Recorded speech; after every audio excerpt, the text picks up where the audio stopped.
ఖమ్మం జిల్లా వైరా కృషి విజ్ఞాన కేంద్రంలో మహిళా రైతులకు సహజ వ్యవసాయంపై శిక్షణా కార్యక్రమం ఏర్పాటైంది. 5 రోజుల పాటు ఏర్పాటు చేసే ఈ శిక్షణలో జిల్లాలోని 15 మండలాలకు గాను ఒక్కో మండలం నుంచి 2 చొప్పున మహిళా రైతులకు కృషి సఖీ పేరుతో శిక్షణ అందిస్తున్నారు. సహజ విధానాల్లో పంట సాగు, కషాయాల తయారీ, వినియోగం వంటి వాటిపై కృషి సఖీలకు శిక్షణ ఇస్తున్నట్లు కేవీకే శాస్త్రవేత్తలు చెబుతున్నారు. మేము నేచురల్ ఫార్మింగ్ మీద శిక్షణా తరగతులను ప్రారంభించాము.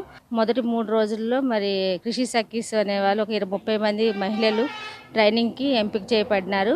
వాళ్ళకి నేచురల్ ఫార్మింగ్ గురించి ఏముంటుంది, ఎలా చేసుకోవాలని వివిధ మహిళలకు శిక్షణా తరగతులను ఇవ్వటం జరిగింది. National mission on natural farming NMNF తరపున 5 రోజుల సహజ వ్యవసాయం పైన శిక్షణా కార్యక్రమాన్ని నిర్వహించడం జరుగుతుంది. ఈ కార్యక్రమం యొక్క ముఖ్య ఉద్దేశము కృషి సఖీలు అంటే CRPస్కి శిక్షణ ఇవ్వడం. మండలంకి ఉన్నటువంటి 2 కృషి సఖీలు ఒక్కొక్కరు 120 ఎకరాలకిలో ఉన్నటువంటి రైతులందరికీ కూడా వీళ్ళు నేర్చుకున్నటువంటి విజ్ఞానాన్ని అందించి వాళ్ళ చేత సహజ పద్ధతిలో వ్యవసాయం చేయించడం అనేది కృషి సఖీల యొక్క ముఖ్య పాత్ర అన్నమాట. మనం national mission of natural farming ఈ స్కీమ్ సెంట్రలీ స్పాన్సర్డ్ స్కీమ్. దీంట్లో ముఖ్య ఉద్దేశం ఏంటంటే ఇప్పుడు కెమికల్ ఫార్మింగ్ వల్ల చాలా భూమి ఆరోగ్యం క్షీణిస్తుంది. దీన్ని మళ్ళా ఎలా పునరుద్ధీకరించి నేల ఆరోగ్యం ఎలా బాగుపరచాలి, దీని మీద రైతులకి ఇంప్లిమెంట్ చేయడం జరుగుతుంది.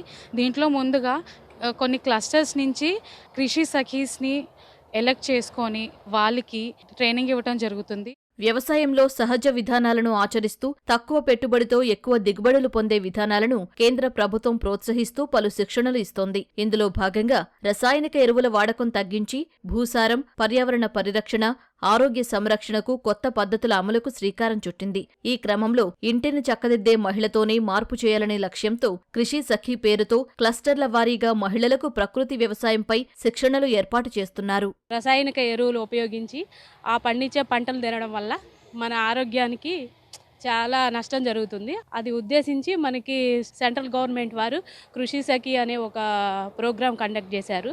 మనకి సహజంగా దొరికే ఆకులు, రసాయనాలు, మనకి ఇంట్లో దొరికే వస్తువులు తోటి తయారు చేసుకొని మనం సహజంగా చేసే వ్యవసాయాన్ని సహజ వ్యవసాయం అంటారు. కృషి సఖీ యొక్క బాధ్యత ఏమిటంటే ముందు మన ఆరోగ్యం ముందు మనం చూసుకొని మన ఇంటికి సరిపడా ముందు మనం పంట పండించుకొని తర్వాత ఒక ఊర్లో కానీ ఒక 10 మందికి చెప్పడానికి మనం ఉపయోగపడాలన్నమాట. జీవామృతం, ఘనజీవామృతం, నీమాస్త్రం అలాంటివన్నీ కూడా మాకు నేర్పించారు. వీటన్నిటిని కూడా ఉపయోగించుకొని ఎక్కువ కాకపోయినా మన ఇంటి మందం కొంచెం కూరగాయల వరకైనా మన ఇంటి వరకు పండించుకొని మన నుంచి ఒక 10 మంది రైతులు, ఒక 10 మంది రైతుల నుంచి 20 మంది అట్లా కూడా మనం ఉత్తేజపరచాలకి మేము కూడా ట్రై చేస్తామని కూడా నేను చెప్తున్నాను సార్. ఇప్పుడున్న జనరేషన్లో కెమికల్ ఫార్మింగ్ అనేది చాలా ఎక్కువైంది.